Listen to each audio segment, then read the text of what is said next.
East Bengal সাপোর্টাররা সব বসে আছে এখানে। কি হবে 17 তারিখ? কি করে জিতবে? তোমরা কলকাতা লিগ জিততে পারছো না, কলকাতা লিগে পেনাল্টি দিচ্ছ না তোমরা। তাহলে তো তোমরা জিতবে বলছো? একদম 100% মোহনবাগান জিতবে। তাহলে তোমরা কটা ম্যাচ এগিয়ে আছো? ও ইতিহাস সব এ মুছে দেবো। বাবা, ইতিহাস মুছে দেবে? সব মুছে দেবো আগামী দিনে।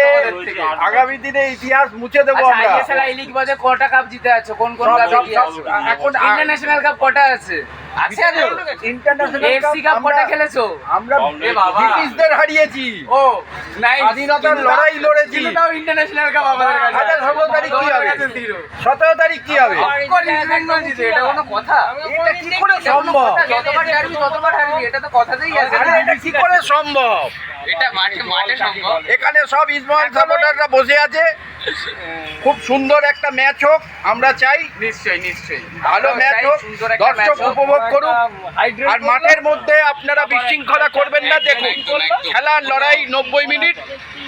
মারামারি এসব একদমই যাতে না হয়, না এগুলোকে মেনে এগুলো একটুখানি মেনে চলাটা সবারই উচিত। হ্যাঁ। দু টিমের দলকে, ইস্ট বেঙ্গল মোহনবাগান হোক, মাঠের মধ্যে সেই সংগ্রামটা থাকা উচিত। মাঠের বাইরে সবাই আমরা ভাই, খেলাটাকে স্পোর্টিংলি নেবে, স্পোর্টিংলি নেওয়া উচিত। একদম কোনো প্রকার মাঠের মধ্যে উচ্ছৃঙ্খলা করবে না। একদম সবাই মিলে আসুন 17 তারিখ আমরা মোহনবাগান জিতবো। সেটা তো মাঠের খেলাতেই দেখা যাবে, ইস্ট বেঙ্গল না মোহনবাগান জিতবে। ভালো চলো থ্যাংক ইউ। Thank you.